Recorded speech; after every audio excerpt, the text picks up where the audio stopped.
A gente segue ainda falando sobre esse assunto. Estou recebendo ao vivo nos estúdios do Jornal de Picos o professor Igor Menezes, doutor em educação e ainda compõe o núcleo de estudos afro-brasileiros e indígenas do Instituto Federal do Piauí, para a gente ainda discorrer sobre essa temática tão importante que foi abordada, que foi tema da redação do Enem esse ano em 2024. Professor, boa tarde, seja bem-vindo ao Jornal de Picos. Boa tarde, Clebson, boa tarde aos telespectadores que assistem ao Jornal de Picos. É sempre um prazer estar aqui, Eu considero a TV Cidade Verde, já como parte da minha vida, com essa colaboração.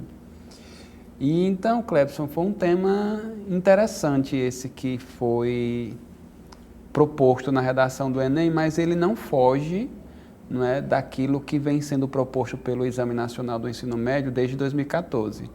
Se você observar os temas que têm sido abordados, eles estão sempre se referindo a uma classe, a uma camada da sociedade que estão tendo seus direitos de alguma forma usurpados, que estão tendo seus direitos negligenciados. Então, você já teve a questão do trabalho doméstico, você já teve um tema de 2020, logo no início da pandemia, que foi sobre saúde mental, os doentes mentais, as população surda. População surda. Então, você não é um tema, como é que a gente pode dizer, que se esperava, entendeu? Mas não foge do padrão do Exame Nacional do Ensino Médio. E, é claro, é importante para o aluno, eu acho que foi um tema muito farto, eu acho que a maior dificuldade que o aluno teve foi de escolher a melhor abordagem. Eu queria perguntar para o senhor, esse ponto-chave, a doutora da entrevista falando com a gente, ela tocava a respeito de que às vezes o estudante poderia ter uma certa dificuldade porque a própria lei que existe, ela não funciona na prática, que seria levar esses estudos da população afro-brasileira, da população indígena. E como é que esse estudante, por exemplo, que fez o Enem domingo, professor, poderia ter construído a sua redação? Se o senhor pudesse exemplificar, que tipo de abordagens, exemplos, ganchos de discussão ele poderia ter elencado dentro do texto dele para conseguir atender o que o exame pede dentro dessa discussão? Olha, como ela falou da lei, a própria não efetividade da lei já seria um gancho. Porque a lei que ela fala é a 10.639 de 2003, que institui o ensino de cultura afro, nas escolas da rede pública. E, inclusive, a produção de material didático. Se você observar e pegar os livros didáticos que foram produzidos anteriores a 2004, que é quando a lei se efetiva de fato, você praticamente não encontra, a não ser nos livros de história, essa ancestralidade, esse conhecimento afro. Mas após essa lei, eu acho que ela tem essa limitação de conter o conteúdo. Mas a política pública concretizada de fato ainda é muito deficiente, porque o que é que acontece? O aluno muitas vezes não sabe o que é uma comunidade quilombola, o aluno muitas vezes ele não conhece que alguns aspectos da nossa culinária, do nosso vocabulário, alguns aspectos do nosso vestido, da nossa moda, alguns aspectos religiosos, entendeu? Ainda há eu acho que o aluno ele poderia, acho que um gancho bacana seria falar da não efetividade da lei e da relação dessa cultura, como ela pode ser abordada na escola, no currículo escolar, entendeu? Não de forma de conteúdos em si, mas o trabalho, por exemplo, como funciona, como é a sociabilidade numa comunidade quilombola, quais as comunidades quilombolas, que existem muitas no Piauí, quais são essas heranças afro que nós temos, que muitas vezes o aluno não reconhece essa herança, a questão da identidade, se reconhecer enquanto negro, se reconhecer enquanto afro, se reconhecer como parte dessa tradição, eu acho que seria um aspecto positivo, que esse aluno ele poderia abordar das mais diversas formas, desde a não efetividade da lei, que ainda tem suas deficiências, mas nós também não podemos dizer que ela não funciona na sua totalidade. Mas, de alguma forma, nós tivemos alguns avanços em relação a esse trabalho em sala de aula. Por exemplo, se você pegar os livros de história, de 6º ao 9º ano, você não se generaliza mais a questão do africano, já se traz o reino do Mali, o do Kush, já traz a própria diferença, né? Traz o que foi herdado no Brasil de cada região, entendeu? O que foi feito, da África trazido para o Brasil e o que é do Brasil produzido por africanos, que são duas coisas um tanto diferentes.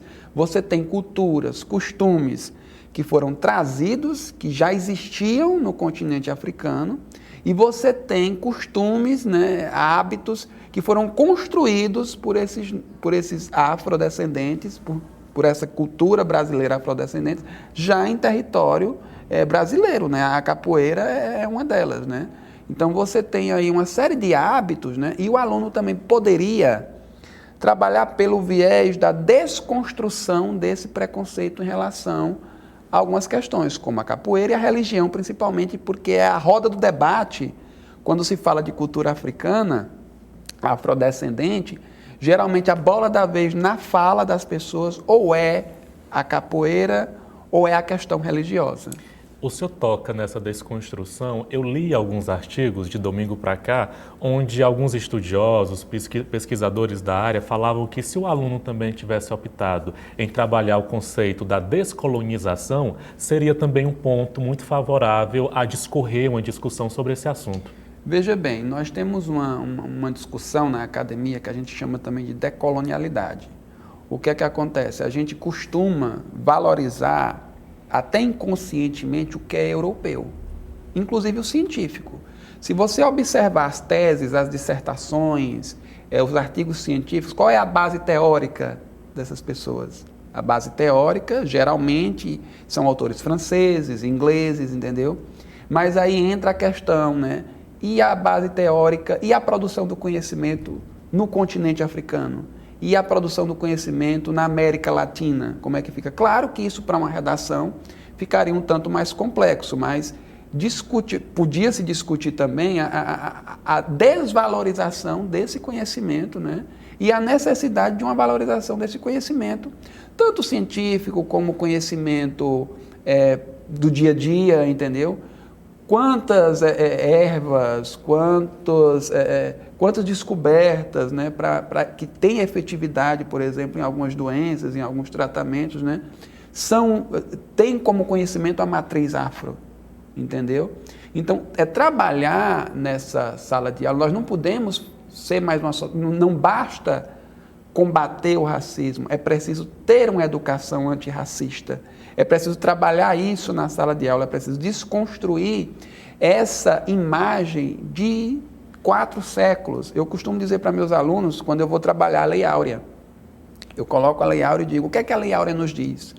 É declarar extinta a escravidão do Brasil, que aí entra a questão também, Clepson, que poderia ser outro tema, tomando como gancho a Lei Áurea, a questão da inclusão.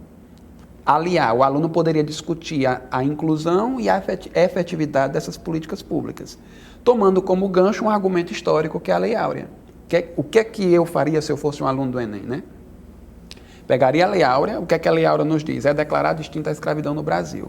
Tudo bem que no século XIX você não tinha a noção de políticas públicas, mas aí eu te pergunto, após a libertação, eu até coloco entre aspas, desses negros, houve permissividade para que esses negros tivessem acesso à escola?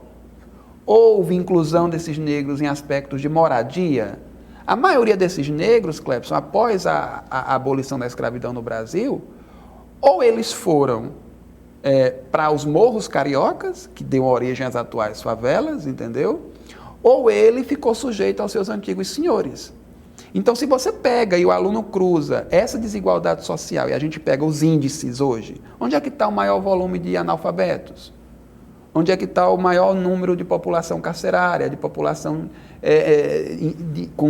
de vulnerabilidade social? Então, quando o aluno percebe isso se tratando mais dessa questão, ele vai perceber que é uma questão histórica, que essa desigualdade... E aí desconstrói, inclusive, um discurso meritocrático, né? Que aquele discurso está tomando minha vaga, aí fala da lei de cotas, não sei o quê. Não. É uma correção né, de um dano histórico causado a essa população, da qual eu me reconheço e faço parte, entendeu? É uma questão de responsabilidade, entendeu? Então, o aluno ele podia trazer essa discussão a partir também dessa inclusão, quais são as políticas públicas que existem, entendeu?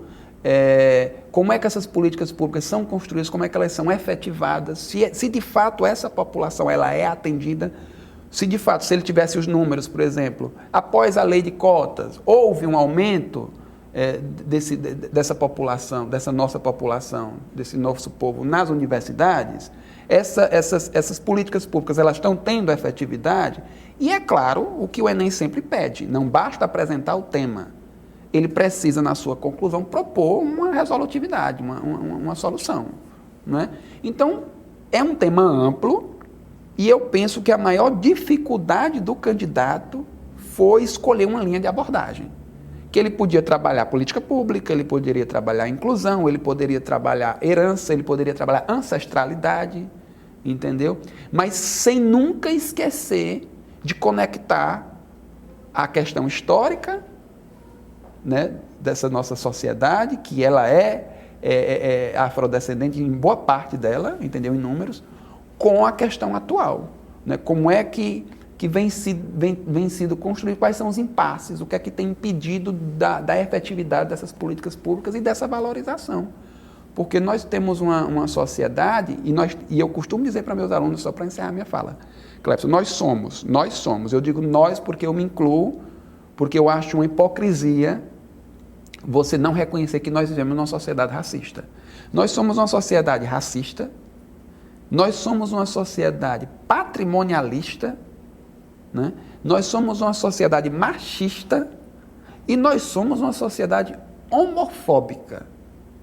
E tudo isso precisa ser desconstruído. E essa desconstrução ela tem que começar e ela tem que ser efetivada na escola principalmente.